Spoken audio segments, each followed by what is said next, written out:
ఇటు అవకాశాన్ని మీకును నాకును కలుగు చేసినటువంటి మన తండ్రిని దేవునికి కృతజ్ఞతాస్తోత్రాలు తెలియజేస్తూ ఎంతో ప్రేమతోనూ రేజర్ల ప్రాంతంలో ఉన్న ప్రతి కుటుంబం మీద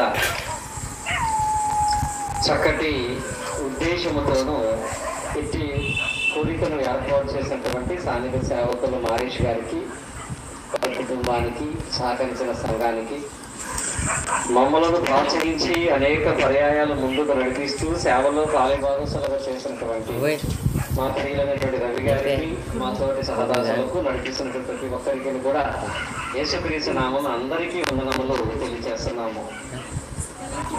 దేవుని యొక్క అత్యంత అద్భుతమైన కృపను బట్టి ఈ రాత్రి బహిరంగమైనటువంటి సువార్త సభలో దేవుని మాటలు వినే అవకాశాన్ని దేవుడు మనకిచ్చాడు. మారీష్ గారు ఈ ప్రాంతంలో వారి కుటుంబము, స్థానిక సంఘ సభ్యులతో కలిసి ఎంతో దేవుని యొక్క చిత్తము ఈ ప్రాంతం అంతటికి తెలియాలని, దేవుని ఆశీర్వాదము ప్రతి కుటుంబం పొందాలని అనేకమైన కార్యక్రమాలు చేస్తూ ఉన్నారు. ఈరోజైతే ప్రత్యేకంగా ఇంత చక్కగా స్టేజ్ వేసి, ఇంత చక్కగా లైట్లు పెట్టి అందరికి అనుకూలంగా దేవుని మాటలు వినిపించాలని, అందరూ రావాలని ఆహ్వానం తెలియపరిచి మైకులు పెట్టి లైట్లు పెట్టి మరి ఈ విధంగా ప్రయాసను వారు పడుతున్నారు. ఈ పడుతున్నటువంటి ఈ ప్రయాసలో వచ్చేటువంటి వాళ్ళందరికీ కూడా వాళ్ళు చెబుతున్నటువంటి ఆహ్వానం ఏంటంటే, బ్యానర్ మీద పెద్ద అక్షరాలతో ఉంటుంది, క్రీస్తు సువార్త సభ అని. ఈ బ్యానర్ మీద ఉన్నటువంటి 2 పదాలలో ఒక పదం గురించి లేఖనాలను బట్టి మనం నేర్చుకుందాం, నేర్చుకుని దానిని బట్టి ఆశీర్వాదాన్ని కూడా మనం పొందుకుందాం. అది ఏమిటంటే, క్రీస్తు తర్వాత ఉన్నటువంటి పదం ఏముంది అక్కడ? సువార్త అనే పదం క్రీస్తు పదము తర్వాత ఉన్నటువంటి పదం. మారీష్ గారు ఈ కొత్త సిమెంట్ రోడ్డు మీద ఈ మీటింగ్లు ఎందుకు ఏర్పాటు చేశారు అని చెప్పడానికి ఆయన పెట్టినటువంటి బ్యానర్, నేను ఈ సువార్త సభ ద్వారా క్రీస్తు సువార్త అందరికీ అందించాలనే ఉద్దేశం. ఈ సువార్త ప్రకటించాలి అనే ఆలోచన మారీష్ గారిదా, మారీష్ గారి తండ్రిదా, మమ్మల్ని నడిపించేటువంటి రవి గారిదా, ఎవరిదై ఉంటుందో మీకు తెలుసా? సువార్త ప్రకటించండి అనే మాట భూమి మీద ఉన్నటువంటి మనుషులు మాత్రమే చెప్పింది కాదు. మార్కు సువార్త 16వ అధ్యాయము 15వ వచనములో ఒక మాట ఉంటది. స్వయంగా ప్రపంచానికి రక్షకుడైనటువంటి యేసుక్రీస్తు వారే చెప్పిన మాట ఏమని? మరియు మీరు సర్వలోకమునకు వెళ్ళి సర్వ సృష్టికి సువార్తను ప్రకటించండి. ఈ రోజు మారీష్ గారి ద్వారా రేజల ప్రాంతంలో ఈ సువార్త ప్రకటింపబడుతుంది అంటే ఇది ఎవరి ఆజ్ఞ? తండ్రి దేవుడు యేసుక్రీస్తు వారి ద్వారా ఇచ్చినటువంటి ఆజ్ఞ. కనుక దేవుని చిత్తాన్ని బట్టి, క్రీస్తు వారి ఆజ్ఞను బట్టి ఈ సువార్త సభలు ఏర్పాటు చేయబడినవి.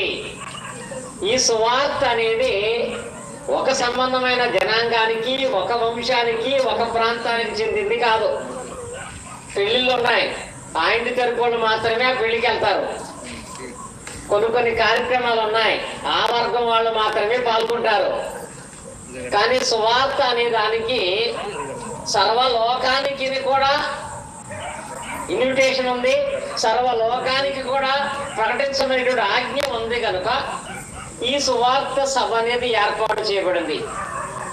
సర్వలోకానికి వెళ్ళి సరస్వతికి సువార్తను ప్రకటించండి అని చెప్పినటువంటి ఆ పదములో సువార్త అనేటువంటి పదాన్ని గురించి 3 విషయాలు చెప్పి సమయాన్ని సోదరులకు అప్పగిస్తాను నేను. సువార్త అనే పదములో 3 అక్షరాలు ఉన్నాయి. సువార్త అనే పదాన్ని గురించి 3 విషయాలు చెప్తాను నేను. 1, సువార్త అంటే ఏంటి? 2, సువార్త ఎవరికి? 3, సువార్త ఎందుకు? 3 విషయాలండి. సువార్త అంటే ఏంటి, సువార్త ఎవరికి, సువార్త ఎందుకు? ఈ 3 ప్రశ్నలు అన్ని చోట్ల మనం వేసుకుంటామండి. అన్ని చోట్ల కూడా ఎవడైనా ఒక ప్యాకెట్లో ఒక వస్తువు మనకి ఒక ప్యాకెట్లో ఒక పౌడర్ ఇచ్చాడు. గవర్నమెంట్ వాళ్ళు ప్యాకెట్లో ఒక పౌడర్ ఇచ్చారు. ఇందాక కూడా ఏదో ఓఆర్ఎస్ ప్యాకెట్ పట్టుకొని ఇచ్చారు. ఆ ప్యాకెట్ ఇవ్వగానే ఫస్ట్ మనం వేసే ప్రశ్న ఏంటి? ఇదేంటి? ఏమంటాం? ఇదేంటి? ఇదమ్మా నీరసం వచ్చినప్పుడు తాగటానికి వాడేటువంటి ఓఆర్ఎస్ అంటారు. ఇదేంటి అడిగిన తర్వాత సరే అయితే ఇది ఎవరికి? పిల్లలకా పెద్దోళ్ళకా? అందరూ వాడచ్చు. అయితే ఇది ఎందుకు? ఎన్ని వస్తాయి మనకి? ఇదేంటి? ఇది ఎవరికి? ఇది ఎందుకు? ఈ మూడు తెలుసుకుంటేనే దాన్ని వాడతాం. అలాగే చాలా మంది సువార్త సువార్త అని పాటలు పాడుతున్నారు, కానీ సువార్త అంటే తెలుసుకోక పాటను బట్టి వాడట్లేదు కాబట్టి దాని ఫలితం కూడా రావట్లేదు. ఓఆర్ఎస్ ప్యాకెట్లు 100 పెట్టుకున్నా మనసు నుంచి లేక నువ్వు ఏం చేయాలి? తాగాలంటే దాని గురించి తెలియాలి, దాన్ని నమ్మాలి, దాన్ని ఎలా వాడాలో మనం వాడాలి. అలాగే దేవుడు సువార్తలో గొప్ప శక్తిని పెట్టాడు. దీన్ని తెలిసినటువంటి పౌలు గారు రోమేలు రాసిన పత్రికలో 1వ అధ్యాయము 16వ వచనంలో ఏమంటాడంటే, అమ్మా నేను సువార్త అని చెప్తున్నాను కదా, సువార్త ఓఆర్ఎస్ కంటే కూడా మంచిది, సువార్త గ్లూకోజ్ కంటే కూడా మంచిది, సువార్త అంత శక్తి ఈ ప్రపంచంలో దేనికి లేదు. అక్కడ ఏముంటది? సువార్తను గూర్చి నేను సిగ్గుపడేవాడును కాను, ఏలయనగా మొదట యూదునికి గ్రీసు దేశస్తునికి కూడా రక్షణ కలగ చేయటానికి. అది డాబర్ ఎంట వాళ్ళ శక్తి కాదు, కోలిగెట్టేవాడి శక్తి కాదు. ఎవరి శక్తి? దేవుని శక్తి. ఈ రాత్రి సువార్త గురించి కనుక మీరు సంపూర్ణంగా తెలుసుకుంటే ఇక్కడి నుంచి మీరు ఏం పట్టుకెళ్తారంటే దేవుని శక్తి. దేవుని శక్తి చేత ఏదైనా మనం సాధించగలం. అంత గొప్పదైన దేవుని శక్తిని మీరు చూడాలంటే సువార్తను గురించిన ఈ 3 విషయాలు మనందరికీ తెలియాలి. ఆ 3 విషయాలలో మొట్టమొదటి చెప్పాను కదా, సువార్త అంటే ఏంటి అనేటువంటి పదం గురించి. సువార్త అంటే అందరికీ తెలుసు. సువార్త అంటే ఏంటి? మంచి వార్త అని సమాధానం చెప్తారు. మంచి వార్త అంటారు. కానీ ఈ సువార్తకి ఇంకా మనం లోతుగా వెళితే తెలుగులో మంచి వార్త, ఇంగ్లీష్లో గుడ్ న్యూస్ అంటారండి. అలా అందరికి ఇంగ్లీష్ బాగానే అవుతుంది. గుడ్ న్యూస్ అంటారు. న్యూస్ అంటే ఏంటి? వార్త. నీకు ఎప్పుడన్నా వార్త అనే పదానికి న్యూస్ అనే ఎందుకు పేరు పెట్టారో తెలుసు? ఇంగ్లీషులో వార్త అనే పదానికి న్యూస్ అనే ఎందుకు పేరు పెట్టారో తెలుసా? న్యూస్ అనే పదం ఎందుకు వచ్చిందో తెలిస్తే ఈ న్యూస్ ఎంత గొప్పదో మనకు తెలుస్తుంది. న్యూస్ అనేటువంటి పదంలో 4 ఇంగ్లీష్ అక్షరాలు ఉంటాయి కదా. ఏమని? NEWS.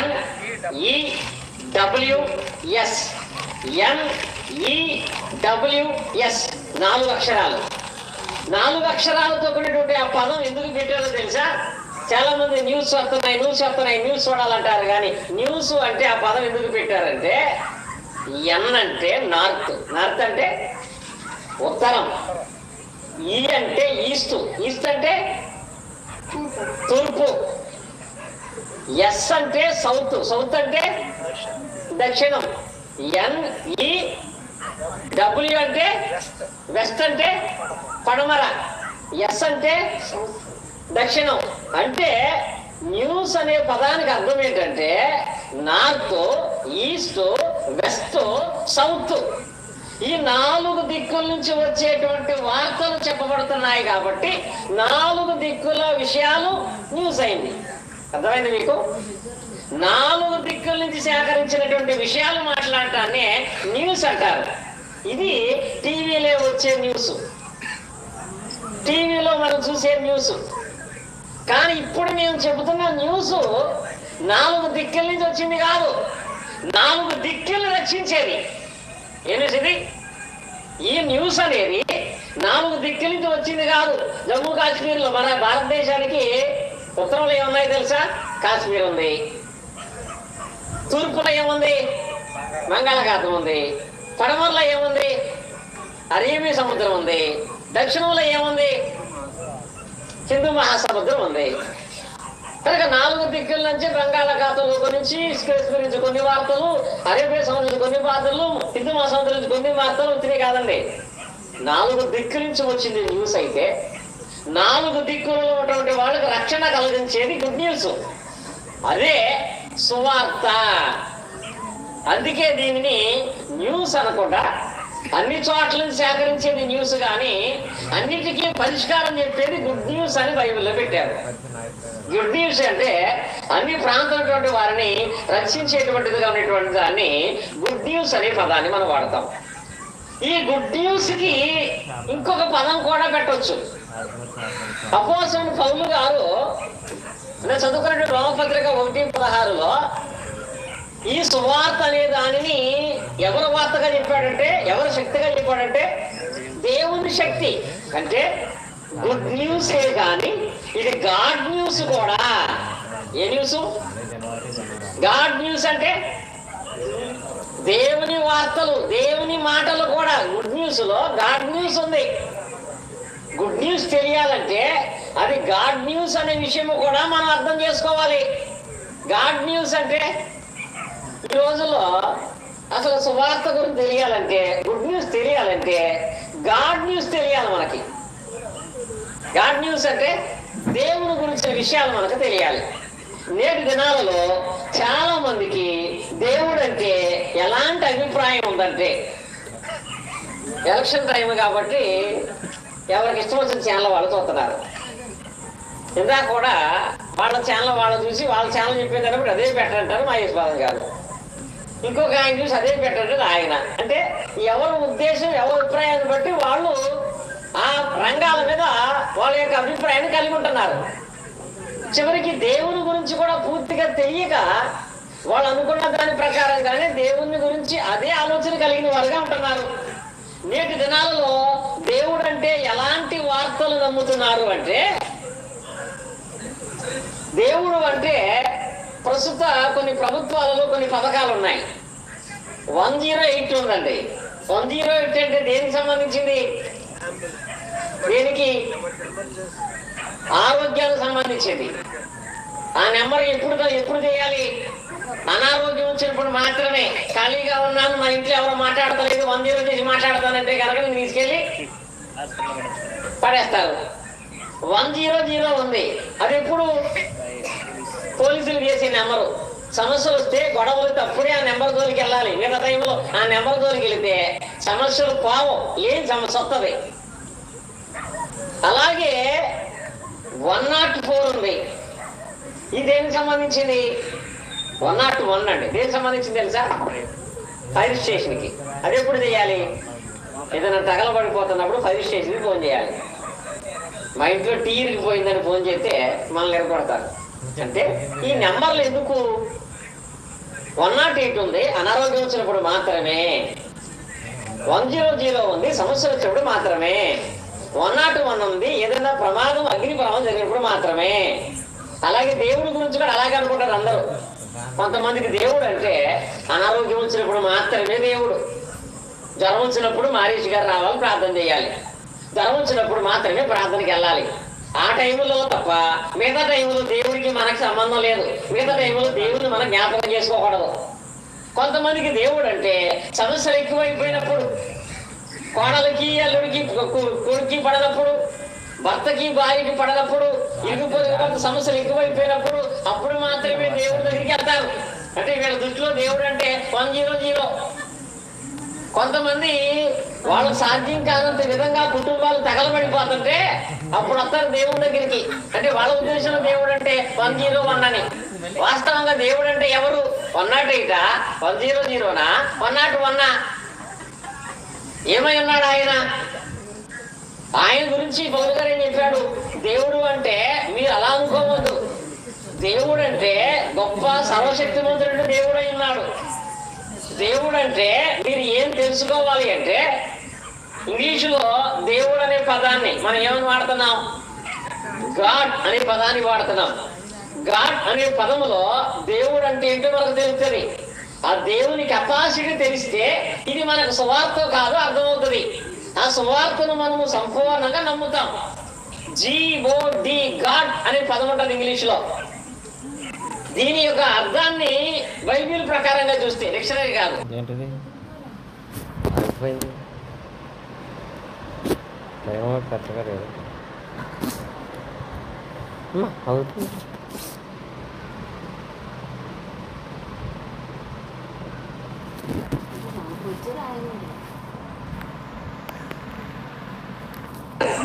బైబిల్ ప్రకారంగా చూస్తే ఆది కాండం 1వ వచనంలో దేవుడు అంటే ఏమిటో మొదటి గుణం కనపడద్ది. ఏముంటది అక్కడ? ఆది యందు దేవుడు భూమి ఆకాశములను సృజించెను. అంటే ఈ వాక్య భాగంలో దేవుడు అంటే ఎవరు? సృష్టించేవాడు. దేవుడు అంటే ఎవరు? సృష్టించబడిన వాడు కాదు, కానీ దేవుడు అంటే దేన్నైనా సృష్టించేవాడు. ఇంగ్లీషులో దాన్ని జీతో మొదలెట్టే పదం వాడతారు. జీతో మొదలెట్టే పదం ఏంటి? జనరేటర్ అని. జనరేటర్ అంటే ఉత్పత్తి చేయున్నది. ఇప్పుడు కరెంటు పోయింది, జనరేటర్ పట్టుకొచ్చేస్తారు. అదేం చేస్తుంది? కరెంటును ఉత్పత్తి చేస్తుంది. దేవుడు అంటే కూడా ఏదైనా సృష్టించగలిగే శక్తిని కలిగిన వాడు దేవుడు. నీవు నమ్మిన దేవుడు ఉన్నదాన్ని బాగు చేసేవాడు కాదు, లేని దాన్ని కూడా సృష్టించగలిగే శక్తిని కలిగిన వాడు దేవుడు. అలాంటి దేవుడు అని నువ్వు దేవుని గురించి తెలుసుకుంటున్నావా? దేన్నైనా సృష్టించగలిగే శక్తి కలిగినటువంటి వాడు దేవుడై ఉన్నాడు. అపోస్తుల కార్య గ్రంథంలో చూస్తే 17వ అధ్యాయము 24, 25 వచనాలు మనం చూసినట్లయితే అక్కడ దేవుడు అంటే ఏంటో రెండవ గుణాన్ని మనం చూస్తాం. అపోస్తుల కార్యాలు 17వ అధ్యాయము 24, 25. జగత్తును అందరి సమస్తమును నిర్మించిన దేవుడు తానే ఆకాశమునకును భూమికిని ప్రభువై ఉన్నందున. ఇప్పుడు చూడండి, ఇక్కడ ఈ వాక్య భాగంలో ప్రభు అంటే నడిపించేవాడు. ప్రభు అంటే ఎవరు? నడిపించేవాడు, పాలకుడు. ఇప్పుడు యెహోవా దేవుడు సృష్టించేవాడు మాత్రమే కాదు, నడిపించేవాడు కూడా.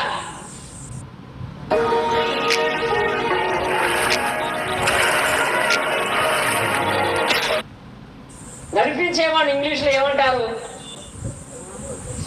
ఇక్కడ వీళ్ళందరూ కూర్చున్నారు సిస్టమ్ ముందు. ఏం చేస్తున్నారు వాళ్ళు? ఏం చేస్తా ఉంటారు? సౌండ్ పెరిగినా, సౌండ్ తగ్గినా, సౌండ్ వస్తున్నా ఏం చేస్తా ఉంటారు? సరి చేస్తా ఉంటారు. ఆపరేటర్ అంటే ఇప్పుడు మైక్ పని చేయకపోవడం వాళ్ళ చేతిలో ఉంటుంది, లైట్లు పని చేయకపోవడం వాళ్ళ చేతిలో ఉంటుంది. అలాగే దేవుడు అంటే, ఆపరేటర్ అంటే సృష్టించేవాడు మాత్రమే కాదు, దాన్ని నడిపించేటువంటి అధికారము గల కలిగిన వాడు. దేవుడు అంటే నడిపించేవాడు కూడా. ఏదో నేను జన్మించేశాను, నా బ్రతికి ఎలా వెళ్ళిపోతుందో అది ఎవరి చేతుల్లో లేదనుకోకూడదండి.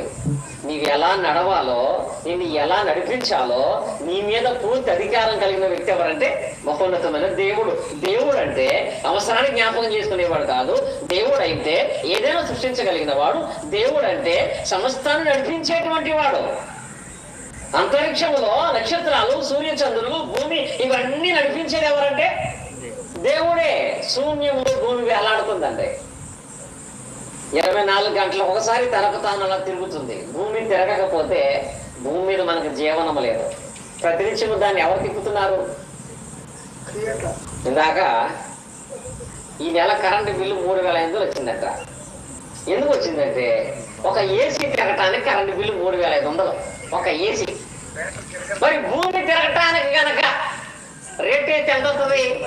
ఎంత కట్టగలం మనం? కానీ దాని దేవుడు మన కొరకు నడిపిస్తున్నాడట.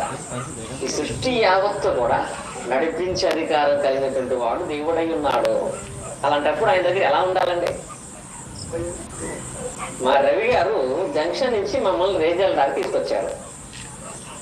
రేజల్ దాకా జంక్షన్ తీసుకొస్తున్నప్పుడు ఈ ప్రయాణంలో ఉండగా ఎట్టి పరిస్థితుల్లో కూడా ఆయన కోపం వచ్చే మాటలు కానీ, ఆయనకి ఇష్టం లేని మాటలు కానీ, ఆయన తిట్టే మాటలు కానీ మేము మాట్లాడం. ఎందుకని? స్టీరింగ్ ఆయన చేతిలో ఉంటది. ఏమాత్రం కోపం వచ్చినా మొత్తం కారు స్టీరింగ్ ఉన్నవాడికి ఎంత భయం అయితే ప్రపంచాన్ని నడిపించే దేవుని పట్ల ఎంత భయం ఉండాలి. ఇది తెలిసిన వాడి విధంగా దేవుని పట్ల ఎంత భయపడతారు. దేవుడు అంటే సామాన్యమైనటువంటి అవసరాన్ని జ్ఞాపకం చేసిన ఒక వస్తువుగా మీరు చూస్తున్నారు. కానీ దేవుడు భూ ప్రపంచం మీద సమస్తాన్ని నడిపించే అధికారము కలిగిన వాడై ఉన్నాడు. ఆయన ప్రపంచాన్ని నడిపించే అధికారము కలిగిన వాడు మాత్రమే కాదు, అవలేదండి. జీ అంటే సృష్టించేవాడని, ఓ అంటే నడిపించేవాడని, డి అనే పదాన్ని మనం చూస్తున్నాము కదా. ఆది కాండం యొక్క వాక్య భాగములో ఆది కాండము 6వ అధ్యాయము 13వ వచనములో దేవుడు మాట్లాడిన ఒక్క మాట. ఆది కాండం 6వ అధ్యాయం 13వ వచనం చూడండి. ఏం రాయబడింది అక్కడ? 6:13.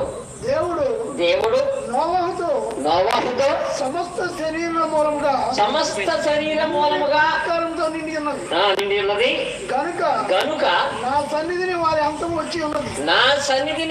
అంతము వచ్చి ఉన్నది. ఇదిగో వారిని భూమితో కూడా నాశనం చేసేస్తానన్నాడండి. అంటే ఇప్పుడు దేవునికి ఉన్నటువంటి 3వ శక్తి ఏంటో తెలుసా? నాశనము చేయువాడు, నాశనము చేసే శక్తి కలిగిన వాడు. దాని ఇంగ్లీష్లో ఏమంటారో తెలుసా?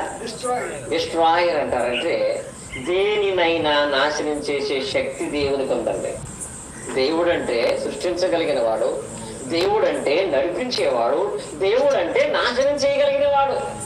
దేవుడు నాశనం చేయాలనుకుంటే ఆనాడు నోవహ కాలంలో ప్రపంచం మొత్తం నాశనం కాకుండా ఎవ్వరూ ఆపలేకపోయారండి.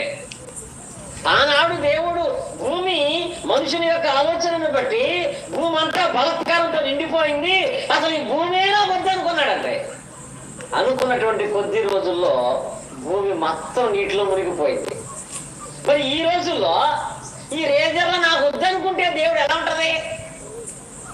ప్రపంచాన్ని వద్దనుకున్న దేవుడు ఈ ప్రాంతాన్ని ఒక్కసారి వద్దనుకుంటే తట్టుకోగలమా?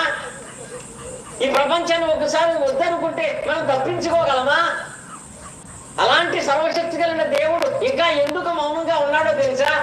ప్రకటన చెప్పాలంటే మనము దేవుని శక్తిని ఎరిగి కూడా, దేవుడి నడిపింపులో ఉండి కూడా, నాశనం చేయగలిగే శక్తిని దేవుడు కలిగి ఉన్నాడని తెలిసి కూడా, దేవుడి మీద భయము భక్తి లేకుండా నడుచుకుంటున్నప్పుడు కూడా ఆయన నాశనం చేయకుండా ఇంకా మనకి ఏం చెప్దాం అనుకుంటాడంటే good news good news good news అంటాడు. వాస్తవంగా ఏం చెప్పాలి? మనకి బ్యాడ్ న్యూస్. ఏం చెప్పాలి? సత్తావరా అని చెప్పాలండి.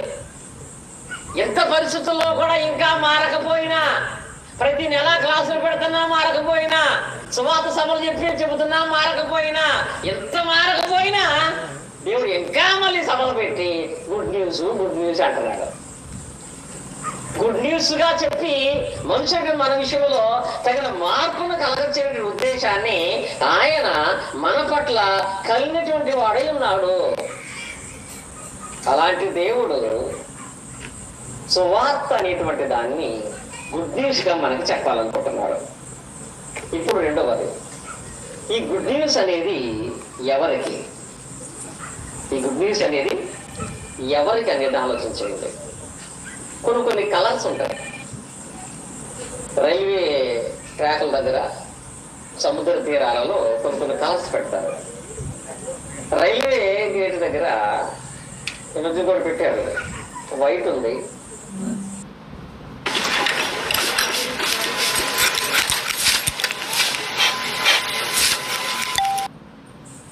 తెల్ల లైటు, పసుపు లైటు, రెడ్ లైట్, 3 లైట్లు ఉంటాయి. వాటి యొక్క అర్థాలు తెలుసా? వైట్ లైట్ వేసాడంటే ఏం పర్లేదు, నువ్వు వెళ్ళిపోవచ్చు. పసుపు కలర్ లైట్ వేసాడంటే జాగ్రత్తగా చూసుకుని వెళ్ళమని. రెడ్ లైట్ వేసాడంటే వెళ్తే చస్తావని. ఏంటక్కడ ఇది వైట్ లైటు అంటే తెలుపు లైటు, పసుపు లైటు, ఎర్ర లైటు. ఈ 3 సిగ్నల్స్ సముద్రం దగ్గర కూడా ఉంటాయండి. వైట్ లైట్ ఎంతసేపు ఇంకా సముద్రంలోకి వెళ్తావు, స్నానం చేస్తావు, వేటాడుకుని ఇష్టం. ఎల్లో కలర్ వెలిగిందంటే కొంచెం వార్నింగ్, జాగ్రత్తగా వెళ్ళి జాగ్రత్తగా రండి.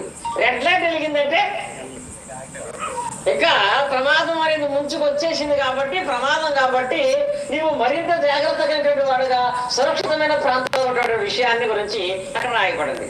మరి ఇక్కడ మనం ఏ లైట్ లో ఉన్నాం, ఏ లైట్ లో ఉన్నామని ఇక్కడ ఈ వార్త మనకు చెబుతున్నారు. ఏ స్థితిలో మనం ఉన్నామని ఈ వార్తను మనకు అందించబడుతుందనే దాన్ని జ్ఞాపకం చేసుకుందాం. ఈ వార్త ఎవరికి? సువార్త ఎవరికి? సువార్త ఎవరికి అంటే అందరికీ ఒక రకమైన సువార్త పనిచేయదండి. ఇప్పుడు స్టేజ్ మీద మా దేవుడు గారు ఉన్నారు, ఆయన రాకమనుకోండి ఇక్కడ కూర్చొని షుగర్ వ్యాధి ఉన్న వాళ్ళందరికీ ఫ్రీగా చెకప్ చేసి టాబ్లెట్లు ఇస్తానన్నాడు. ఇది మనందరికీ సువార్త, షుగర్ ఉన్న వాడికి సువార్త. షుగర్ ఉన్న వాడికి సువార్త అందరికి కాదు, అవునా? అలాగే ఇదే స్టేజ్ మీద హార్ట్ ప్రాబ్లం ఉంటే వాళ్ళకి ఫ్రీగా ఆపరేషన్ చేస్తానంటారు. అదే వాళ్ళకి సువార్త.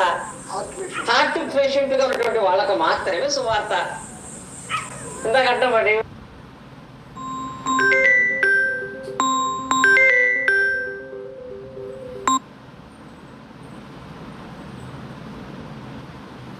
గారు కిడ్నీలు ఆపరేషన్ చేసి ఆయన మాకు ఒక బాగా తక్కువ చేస్తాడంటాడు. అది ఎవరికి సువార్త? కిడ్నీ ప్రాబ్లం ఉన్న వాళ్ళకి. మరి ఇక్కడ పెట్టిన సువార్త ఎవరికి? ఇక్కడ పెట్టిన సువార్త ఎవరికి? అందరికి. అందరికి అంటే ఎవరికి? అందరూ ఈ సువార్తకు ఎందుకు లోపడాల్సి వాళ్ళ ఇంటవలసి వస్తుంది అంటే,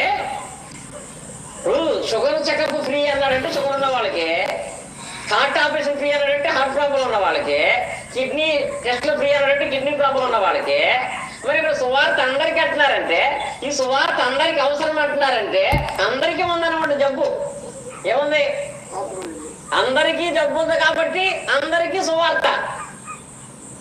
ఈ సువార్త అందరికీ అంటున్నారు కానీ ఆ జబ్బు అందరికీ ఉందని ఒప్పుకోవట్లేదు. ఏమంటలేదు? ఈ రోజుల్లో ఉన్న జబ్బు కూడా చెప్పుకోవడానికి సిగ్గండి.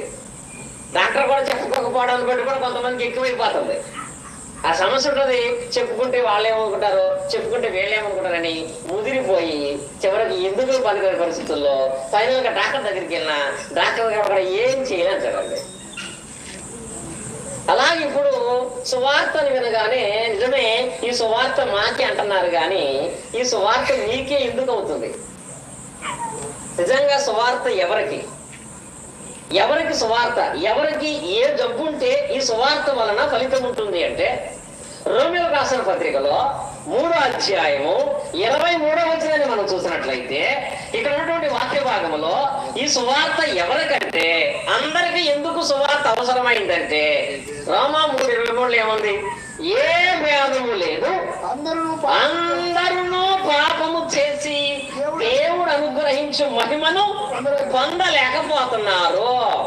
ఇక్కడ ఉన్న వాక్య భాగంలో భూమి మీద ఉన్నటువంటి మనుషులందరూ కూడా ఏం చేశారంట? పాపము చేసి దేవుడు అనుగ్రహించు మహిమను పొందలేకపోతున్నారు. అంటే అందరికి ఎందుకు సువార్త అవసరం అంటే అందరూ పాపం చేశారని.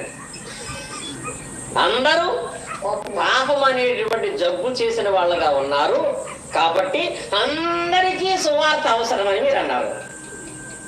పాపానికి సువార్తకి సంబంధం ఉంది. అంటే సువార్త ఎవరికంటే పాపం చేసిన వాళ్ళకి. పాపం చేసినటువంటి వాళ్ళకి సువార్త ఎందుకు అని అంటే, సువార్త ఎందుకు వాళ్ళకి వినిపించాలి అంటే, మనకు వచ్చిన ప్రతి ఒక్కొక్క జబ్బుకి ఒక టాబ్లెట్ వేస్తున్నాం. అలాగే భూమి మీద ఉన్నటువంటి మనుషులందరూ కూడా అందరూ పాపం చేశారు. దేవుడు చెప్పింది చేయక కొంతమంది, చెప్పనటువంటి రకరకాలటువంటి దుష్ప్రకారమైన కార్యాలు చేసి కొంతమంది.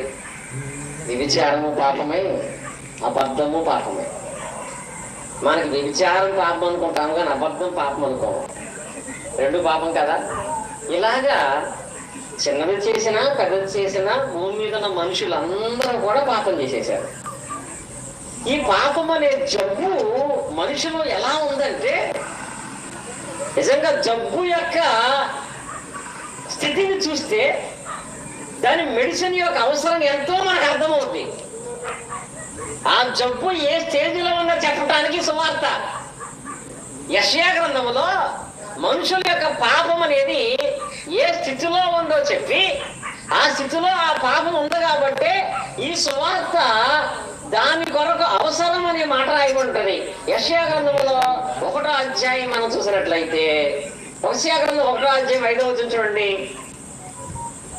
1వ అధ్యాయం 5వ వచనం. నిత్యము తిరుగుబాటు చేయించు మీరేలా ఇంకను కొట్టబడుదురు ప్రతివాడు నడినెత్తి మొదలుకొని వ్యాధి కలిగి ఉన్నాడు ప్రతివాని గుండె బలహీనమైంది అరికాలు మొదలుకొని తల వరకు స్వస్థత కొంచెమైనా లేదు. ఎక్కడ చూసినా దెబ్బలను పచ్చి పుండ్లను అవి పిండబడలేదు, కట్టబడలేదు, తైలముతో మెత్తన చేయబడలేదంట. ఈ పాపం అనే జబ్బు మనుషుల్లో ఎక్కడుందంట? నడినెత్తి మొదలుకున్న అధికారి వరకు ప్రతి చోట పాపమే ఉందంట. ఎలా ఉందో తెలుసా? అసలు ఆ పదం యెషయా గారు వాడినప్పుడు ఆ పదాన్ని వివరిస్తే పుళ్ళు పట్టేసి అవి పెండబడలేదంటే పుళ్ళు పట్టేసి పుళ్ళు బాగా ఎక్కువైపోయి పెండబడలేదంటే ఆ పుళ్ళు ఎలా కనపడుతుంది? ఎలా ఉంటుందండి? పెండబడలేదంటే అది వాసిపోయింది. మనం దాని ఆ భాష కూడా మనం మాట్లాడమండి. ఆ పరిస్థితుల్లో అలా ఉళ్ళంతా పుళ్ళు వచ్చేసి ఉళ్ళంతా అయినా వాడుతలేని పదం సీమ్ పట్టేసి ఉన్నాడండి. అలాంటి వాడితో సహవాసం చేస్తారా? అలాంటి వాడు బ్రతుకు గురించి వాడు సుఖంగా బ్రతుకున్నాడు చెప్పగలుగుతారా? ఇలాగ మనుషులంట ఒక నోటి దగ్గరే పుళ్ళు లేవంట, కంటి దగ్గరే పుళ్ళు లేవంట, తల దగ్గరే పుళ్ళు లేవంట, దేహమంతా కూడా పాపము చేసిన వాడయుండి పాపముతో కప్పబడిన వాడయుండి అవి కట్టబడలేదు, పెండబడలేదు, తైలముతో మెత్తని చేయబడలేని పరిస్థితుల్లో ఉన్నాయట. ఇలాంటి పరిస్థితుల్లో ఉన్నటువంటి వాళ్ళని మనమైతే ఏం చేస్తాం? ఇప్పుడు ఉదాహరణకి ఒక ఆవిడ ఉంది, వయసులో పెద్దామా, ఆమెకు కళ్ళు సరిగా కనపడలేదు, హాస్పిటల్ తీసుకెళ్లారు. కళ్ళు కనపడలేదని హాస్పిటల్ తీసుకెళ్లి చెకప్ చేస్తే ఆమెకు గుండెలో హోల్ ఉందని రిపోర్ట్ వచ్చింది. ఏమొచ్చింది? కళ్ళుతో పాటుగా గుండెలో హోల్ ఉందని రిపోర్ట్ వచ్చింది. గుండెలో హోల్ ఎందుకు పడిందని చెకప్ చేస్తుంటే లివర్ మాత్రం తినేసిందని రిపోర్ట్ వచ్చింది. ఏమొచ్చింది? లివర్ మాత్రం తినేసిందని రిపోర్ట్ వచ్చింది. లివర్ ఎందుకు తినేసిందని చెకప్ చేస్తుంటే 2 కిడ్నీలు పూర్తిగా పోయినాయి అని వచ్చింది. ఇప్పుడు ఆమెకి ఆ అవయవాలన్నీ మార్చి ఆలోచన చేస్తారా? మార్చి తిరిగి పంపేస్తారా? ఏం చేస్తారు? ఆల్రెడీ వయసు అయిపోయింది. కళ్ళు వరకైతే ట్రై చేసేవాళ్ళమేమో. కళ్ళు అనుకుంటేనేమో కళ్ళుతో పాటు గుండె అయింది, గుండె అనుకుంటే గుండెతో పాటు లివర్ అయింది, లివర్ అనుకుంటే లివర్తో పాటు కిడ్నీలు కూడా అయింది. ఇన్ని మార్చడం కంటే అసలు ఆమెను మార్చికి పంపేయటమే మంచిది అనుకుంటారు. అనుకోరా? మార్చుడి అంటే తెలుసా? శవాల గది. ఇలాగా ఎంత ప్రేమించిన మీ కుటుంబ సభ్యులైనా మీ విషయంలో తీసుకున్న నిర్ణయం అదే. ఇన్ని అవయవాలు పోయినాయి కదా, ఎంత ఖర్చు అయినా పర్లేదు మారుద్దాం అనుకోరండి. ఉన్నగా ముసలాం వచ్చి కళ్ళు కనపట్టలేదయ్యా, కళ్ళుకి ఆపరేషన్ చేసి గ్లాస్ ఒకటి వేస్తే సరిపోద్దంటరా, నా కొడుకు తీసుకెళ్తారు. కళ్ళజోడు కూడా ఇప్పించట్లా పిల్లలు. ఈ రకంగా ఇన్ని జబ్బులుంటే బాగు చేసి ఆలోచన చేస్తారా? కానీ మనిషి పాపము చేసి తన దేహంలో సమస్త అవయవాలు కూడా ఈ విధముగా పాపము చేత చెండబడకుండా, కట్టబడకుండా, మెత్తన చేయబడకుండా అరికాములన్నిటి వరకు పచ్చి పుళ్ళుగా ఉంటే దేవుడు ఏమన్నాడు తెలుసా? నేను అన్ని మార్చుకుంటాను అంటాడు. ఏమన్నాడండి? నీ పిల్లలు నీతో చెప్పలేని మాట, నీ భర్త నీతో చెప్పలేని మాట దేవుడు చెబుతున్నాడు. అందుకే ఇది సువార్త అండి. అందుకే సువార్త ఒకటి కాదు, నీ జీవితం మొత్తాన్ని మారుస్తాను. మార్చురీకి వెళ్ళిపోవలసిన నిన్ను నేను మారుస్తాను అని చెప్పేటువంటి వార్తే ఈ సువార్త. ఈ సువార్తను గురించిన విషయాలు ఆయన ఎలా మారుస్తానంటున్నాడు అంటే, యెహెజ్కేలు గ్రంథం మనం చూసినట్లయితే యెహెజ్కేలు గ్రంథములో 11వ అధ్యాయము 19వ వచనములో యెహెజ్కేలు ద్వారా దేవుడు తెలియపరిచిన మాట చూడండి. యెహెజ్కేలు గ్రంథము 11వ అధ్యాయము 19వ వచనం. లైట్ కొంచెం ఎక్కువగా ఉంది కాబట్టి యెహెజ్కేలు గ్రంథం 11వ అధ్యాయం 19వ వచనం. వారు నా కట్టడలను విధులను అనుసరించి గైకొని నేను వారి శరీరం నుండి చూడండి, ఇక్కడ వారు నా కట్టడలను నా విధులను అనుసరించి గైకున్నట్లయితే నేను వారి శరీరము నుండి రాతి గుండెను తీసివేసి మాంసం గుండెని పెడతాడంట. హార్ట్ మారుస్తాడంట ఇక్కడ దేవుడు. ఏం మారుతాడంట? Heart surgery. ఈ హార్ట్ కాదండి, హృదయం అనేటువంటి నీ బుద్ధిని, ఈ హృదయం అనేటువంటి బుద్ధికి పట్టిన పాపాన్ని, ఆ తెగులని దేవుడు అంటున్నాడు ఇక్కడ. అది ఎంత బండబారిపోయినటువంటి రాతి గుండైనా నేను మార్చుకుంటా. నీ కొడుకులు మార్చకుండా వదిలేశాడేమో, నీ భర్త మార్చకుండా వదిలేశాడేమో, రాతి గుండెను తీసివేసి నేను మాంసపు గుండుగా మారుస్తానండి సువార్త. నీ రాతి గుండెను తీసివేసి మాంసపు గుండుగా మార్చేటువంటి సువార్త. ఈ సువార్త ప్రజలందరికీ ప్రకటింపబడాలని దేవుడే అంటున్నాడు. నేను వదిలిపెట్టనమ్మా. నీ స్థితి చాలా ప్రమాదకర పరిస్థితుల్లో ఉంది. పైకి ఏదో ఆరోగ్యంగా పనికెళ్తున్నట్టు కనపడుతున్నావు, కానీ నీవు చేసిన పాపాన్ని బట్టి చాలా ఇబ్బందికర పరిస్థితుల్లో ఉన్నావు కనుక నీవు నా కట్టడలు, నా ఆజ్ఞలు గైకొని నా వాక్యానికి విధేయురాలు అయితే, విధేయుడు అయితే నీ రాతి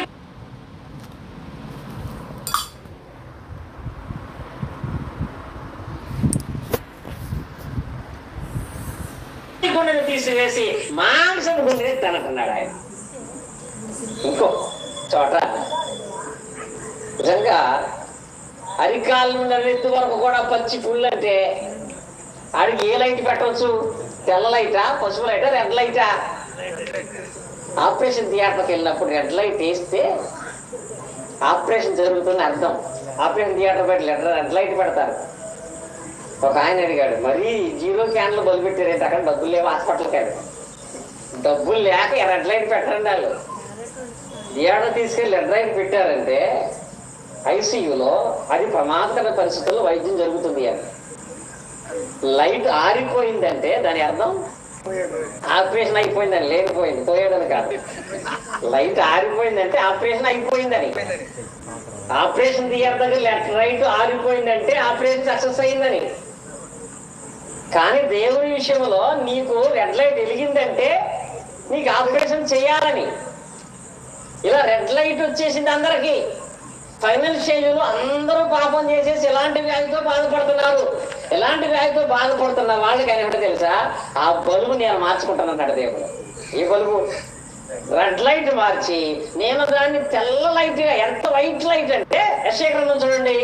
యెషయా గ్రంథంలో 1వ అధ్యాయము 18వ వచనం చూసినట్లయితే ఇక్కడ ఆయన మాట్లాడిన మాటలో అద్భుతమైనటువంటి ప్రేమ మన ఎదురుకు వస్తాం. అక్కడ యెషయా గ్రంథము చదవండి. యెహోవా ఈ మాట సెలవిస్తాడు. ఎవరు మాట్లాడతారు ఇక్కడ? ఇందాక చెప్పుకున్నామే, సృష్టించే శక్తి కలిగిన వాడు, నడిపించే శక్తి కలిగిన వాడు, దేనైనా సరే నాశించే శక్తి కలిగినటువంటి వాడు, అందరికీ కలిగిన దేవుడు మాట్లాడుతున్న మాట.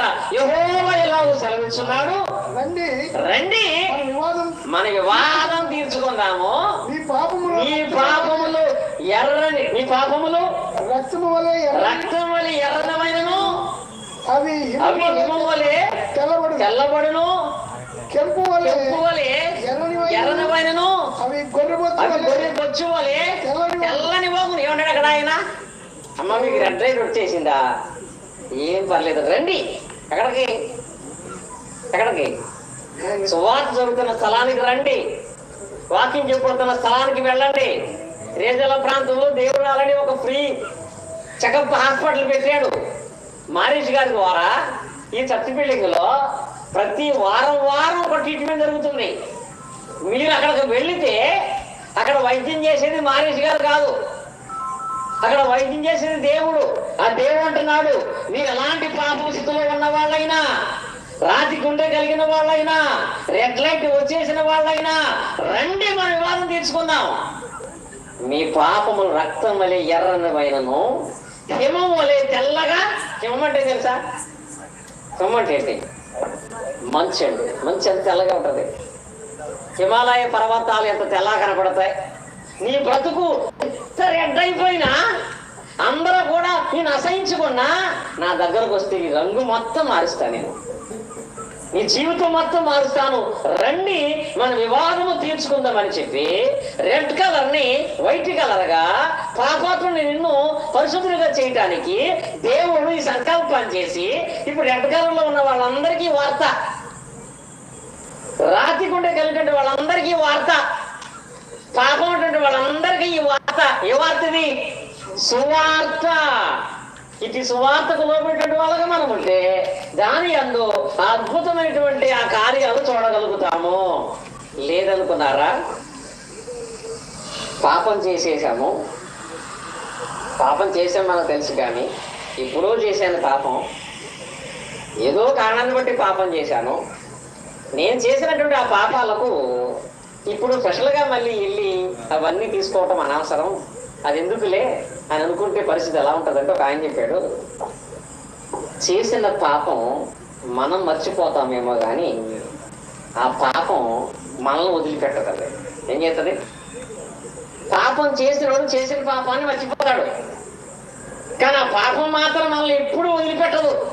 ఇప్పుడు ఉదాహరణకి చక్కగా మామిడికాయలు సీజను, మా ఏరియాలో మామిడికాయ చెట్లే ఉండవు, అందుకే అప్పుడప్పుడు ప్రసాద్ గారు మా ఏసు గారు ఇస్తూ ఉంటారు, మా మారిసి గారు తెస్తూ ఉంటారు.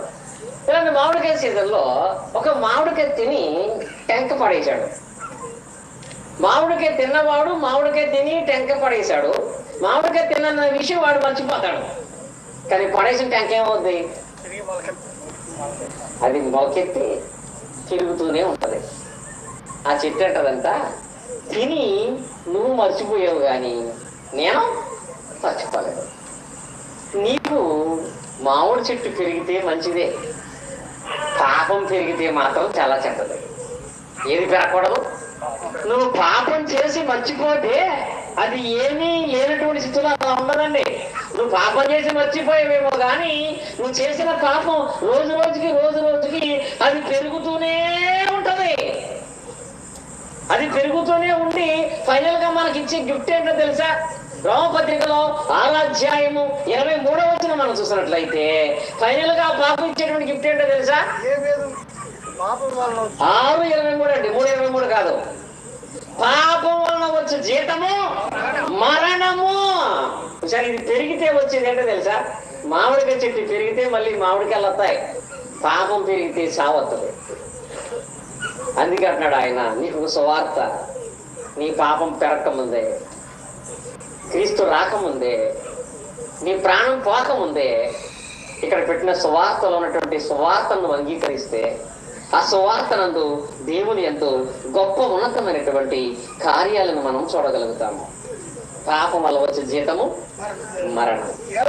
మరణించిన వాళ్ళందరినీ పెట్టేది ఎక్కడ పెడతారు? చచ్చిపోయిన తర్వాత హాస్పిటల్లో మార్చిలో పెడతారు. కనుక ఒకటే విషయం చెప్తున్నా, నేను నువ్వు పాపాన్ని ఒప్పుకుంటే దేవుని ఎందుకు కొత్త జీవితాన్ని చూస్తావు. లేదు నేను పాపం చేశాను కానీ పాపానికి నాకు సంబంధం లేదనుకుంటే మనం ఎక్కడికి వెళ్ళిపోతాం? మార్చిలోకి వెళ్ళిపోతాం.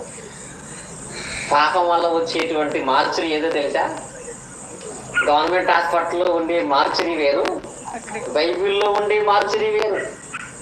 గవర్నమెంట్ హాస్పిటల్లో మార్చిరి ఏసీ ఉంటది, బైబిల్లో ఉన్న మార్చిరికి ఏసీ ఉంటదండి. ఏంటది? అక్కడ అగ్ని ఆడదు, పురుగు చావదు. కనుక నీ పాపం ఎక్కువైపోయి శవాల గదిలోకి వెళ్ళకముందే, తెలుగులో దాని అర్థం పాపం ఎక్కువయ్యి శవాల గదిలోకి వెళ్ళకముందే ప్రార్థనా గదికి వెళ్ళు. ఇక ప్రార్థనా గది ఏది? కనపడుతున్నటువంటి ఆ ఖర్చు బిల్డింగ్ అండి. శవాల గదిలోకి వెళ్ళకముందే ప్రార్థనా గదికి వెళితే దేవుడు నిన్ను అద్భుతమైన స్థితిలో మారుస్తాడు. అద్భుతమైనటువంటి దేవుని కార్యాలను మన జీవితాల యందు ఉన్నతంగా మనం చూడగలుగుతామండి. ఎందుకంటే అక్కడికి వెళితే అపోస్తలుల కార్య గ్రంథములో 2వ అధ్యాయము 38వ వచనం మనం చూసినట్లయితే, అపోస్తలుల కార్య 2వ అధ్యాయం 35వ వచనం తెలుసా? పేతురు గారు అన్నాడు, మీరందరూ ఇలాంటి పాపము చేసి చాలా భయంకరమైన బంధకాలలో ఆ పాపం స్థితిలో చనిపోయే పరిస్థితుల్లో మీరు ఉండి మార్చిలో వెళ్ళిపోయే పరిస్థితుల్లో ఉన్నారేమో. ఏంటి ఏమంటే పేతురు గారు, మీరు వారు మనసు పొంది పాప క్షమాపణ నిమిత్తము ప్రతి వాడును యేసుక్రీస్తు నామమున బాప్తిస్మము పొందుడి. ఇక్కడ ఇప్పుడు మీ అందరికీ సువార్త ఏంటంటే, అధికారం మొదలు నెత్తి వరకు కూడా ఎంత భయంకరమైన వ్యాధి కలిగి మనుషులు ప్రేమించకయు, దేవుని సహాయం దొరకకయు, చీకటిలోనికి మాంస్యంలోనికి వెళ్ళిపోయే పరిస్థితిలో ఉన్న మీరు ఏం చేయమంటాడంటే, సువార్త డబ్బులు కట్టకర్లేదు, యజ్ఞాలు యాగాలు చేయకర్లేదు, మారు మనసు పొంది ఈ పాపం అనేది పెరగకుండా ఉండటానికి పాప క్షమాపణ కొరకు మీరేం చేయమంటున్నాడు, బాప్తిసం పొందండి. ఇలా పాప క్షమాపణకు ఎప్పుడైతే మీరు బాప్తిసం పొందుతారో అప్పుడు ఆ పాపం నుంచి మనం ఏం చేయబడతాం, విడుదల పొందుకుంటాం. ఇది సువార్త. పాపం అందరూ చేశారు, దుర్వార్త. పాపం చేసిన వాళ్ళకి బాప్తిసం ద్వారా విడుదల ఉందనేది సువార్తగా ప్రకటింపబడుతుంది. అదే ఈరోజు మనం నేర్చుకునేటువంటి సువార్త. ఈ సువార్త యొక్క అర్థం ఏంటంటే, బైబిల్లో లాస్ట్గా చెప్పి ముగిస్తాను నేను. సువార్త యొక్క అర్థం ఏంటంటే, కొన్ని రాసిన మొదటి పత్రికలో 15వ అధ్యాయం మనం చూసినట్లయితే ఇక్కడ 1 నుంచి 3 వచనాలు ఉన్నటువంటి సందర్భాన్ని జ్ఞాపకం చేసుకుంటే అసలు సువార్త అంటే ఏంటో చెప్తాడు అక్కడ పౌలు గారు. సువార్త అనగా ఏంటంటే, సువార్త అనగా యేసుక్రీస్తు వారు మన పాపం నిమిత్తము లేఖనాల ప్రకారంగా క్రీస్తు మన పాపం నిమిత్తము మృతి పొందెను, సమాధి చేయబడెను, లేఖనాల ప్రకారము 3వ దినం లేపబడెను. ఇప్పుడు నీకు సువార్త ఏంటంటే, నీ కొరకు ఆయన చనిపోయాడు. ఆయన చనిపోయాడు అనేది సువార్త కాదు, నీ కొరకు ఆయన చనిపోయాడు సువార్త. ఎందుకని ఆయన చనిపోవాల్సి వచ్చింది? నువ్వు మార్చిలోకి వెళ్ళకుండా, మార్చిలోకి వెళ్ళకుండా అంటే ఆయన మార్చిలోకి వెళ్ళాల్సి వచ్చింది. ఇందులోకి పాపము చేసి మనము నరకంలోకి వెళ్ళాలి, పాపము చేసి మనం మరణం అనుభవించాలి. కానీ మనం మరణంలోకి వెళ్ళకున్నట్లుగా ఆయన మరణించి సమాధి చేయబడి 3వ దినాన తిరిగి లేపబడి ఈ పాపం వల్ల వచ్చే జీతమైన 2వ మరణము నుంచి మనుషులందరికీ కూడా ఆయన విడుదలను, విశ్రాంతిని కలుగు చేసేటువంటి ఆలోచన కలిగిన వాడుగా ఉన్నాడు. ఇదే బైబిల్లో ఉన్న సువార్త. సువార్త అంటే యేసుక్రీస్తు మన పాపాల కొరకు చనిపోయాడు, మన పాపములను బట్టి సమాధి చేయబడ్డాడు, మన పాపాలను బట్టి తిరిగి లేపబడ్డాడు. ఈ సువార్తను అంగీకరించినట్లయితే మన పాపములు క్రీస్తునందు తీసివేయబడతాయి, మన పాపములు క్రీస్తునందు సమాధి చేయబడతాయి. మన పాపం నుంచి మనము నూతన జీవితాన్ని కలిగిన వాళ్ళముగా క్రీస్తునందు మనము లేపబడతాము. ఇందులో ఒకే ఒక విషయం, ఇప్పటి వరకు చెప్పిన ఈ సువార్తను బట్టి నేను పాపము చేశాను అనుకుంటే, నువ్వు చేసిన పాపాన్ని ఒప్పుకుంటే దేవుడు మన హిస్టరీ మారుస్తాడు. నేను ఏ పాపము చేయలేదని కప్పుకుంటే మనం మార్చురీలోకి వెళ్ళిపోతాం. 2 విషయాలు. యోహాను రాసినటువంటి పత్రిక సువార్తలో, యోహాను రాసినటువంటి మొదటి పత్రిక 1వ అధ్యాయము 8-9 వచనాల్లో ఉంటుందండి. యోహాను రాసిన మొదటి పత్రిక 1వ అధ్యాయం 8-9 వచనాల్లో చూడండి. అక్కడ ఏముంది, అక్కడ మాట్లాడండి చివరిగా, మనము పాపము లేని వారమని చెప్పుకునేలా మనను మనమే మోసపుచ్చుకుంటాము. నేను ఏ పాపం చేయలేదు, ఎందుకు బాప్తిసం పొందాలి? నేనే పాపం చేయలేదు, ఎందుకు ప్రార్థనకి వెళ్ళాలి? నేనే పాపం చేయలేదు, ఎందుకు దేవుని నమ్ముకోవాలి అని అనుకుంటున్నావంటే, నేను పాపం లేదని చేయలేదని చెప్పుకున్నావా, నీకు నువ్వుగా మార్చిలోకి వెళ్ళిపోతావు. తర్వాత వచ్చిన ఏముంది, మరియు మనలో సత్యం ఉండదు, మన పాపములను మనం ఒప్పుకునే ఎడల ఆయన నమ్మదగిన వాడు నీతిమంతుడై ఉన్నాడు కనుక ఆయన మన పాపములను క్షమించి సమస్త దుర్నీతి నుంచి మనను పవిత్రులుగా చేస్తాడు. ఈ సువార్త సభ ద్వారా ఒకటే, మీరు పాపము చేసి ఉన్నారనే విషయాన్ని మీకు మీరుగా ఒప్పుకుని ఎవరికి చెప్పకల్లా. మీరు పాపము చేస్తున్నారని ఒప్పుకుంటే దేవుడు పవిత్రులుగా చేస్తాడు. నేను ఏ పాపం చేయలేదు, అసలు దేవుడు నాకు అక్కర్వద్దు, నాకు అన్నీ ఉన్నాయి, దేవుడితో నాకు సంబంధం లేదనుకుంటే, నేను పాపం చేయలేదనుకునేవాడు మార్చులోకి వెళ్తాడు. నేను పాపం చేసిన ఒప్పుకున్నటువంటి వాడు హిస్టరీ చూస్తాడు. హిస్టరీ అంటే కొత్త జీవితాన్ని చూస్తాడు. మరి ఈరోజు ఈ సువార్త మీకే, ఈ సువార్త రీజన్ల ప్రాంతానికే కనుక ఈ సువార్తను బట్టి మీరు ఏ స్థితిలో ఉన్నటువంటి వారై ఉన్నారనే దానిని మీకు మీరుగా పరిశీలన చేసుకోవాలనేటువంటిది టుడే యువర్ గుడ్ న్యూస్. ఈరోజు దేవుడు చెప్పేటువంటి సువార్త ఏంటంటే మార్చిరియా హిస్టరియా. మార్చిరీకి వెళ్ళవలసిన నీవు బాప్తిసం పొంది పాపాలు కడిగి తీసుకుంటే, హిస్టరీ అంటే ఏంటో తెలుసా? చరిత్రను సృష్టించే వారుగా దేవుడు మారుస్తాడు. నీ భౌతికమైన జీవిత చరిత్ర మారుస్తాడు, ఆత్మీయ జీవిత చరిత్ర మారుస్తాడు. అద్భుతమైనటువంటి సంతోషకరమైన జీవితాన్ని లోకంలో మనం చూస్తాము. దీని తర్వాత శాశ్వతమైన పరలోకమందు నిత్య జీవాన్ని దేవుని ద్వారా కూడా మనము పొందగలిగేటువంటి వారమై ఉంటాము. కనుక ఇది సువార్త, మనందరికీ కూడా దేవుని వార్త. ఈ సువార్తను బట్టి మన దేవునికి లోపడదాం. దేవుడు మన హిస్టరీ అంతా మారుస్తాడు. ఇప్పటి వరకు ఆసక్తిగా దేవుని మాటలు వినందుకు మీ అందరికీ హృదయపూర్వక వందనాలు నేను తెలియజేస్తున్నాను. సువార్త అంటే ఏంటో తెలుసుకున్నాము, సువార్త ఎవరికో తెలుసుకున్నాము, సువార్త ఎందుకో తెలుసుకున్నాము. అది మన కొరకే, మన పాపం బట్టి. ఆ సువార్తకు మీరు లోబడండి. మీ జీవితాల్లో ఇంకా ఎన్నో సువార్తలు, ఎన్నో అద్భుతమైన కార్యాలు దేవుడు తన శక్తి చేత మన జీవితాల్లో జరిగిస్తాడు. ఇటు సువార్త సభలు ఏర్పాటు చేసినటువంటి మారీష్ గారికి, అలాగే కార్యక్రమం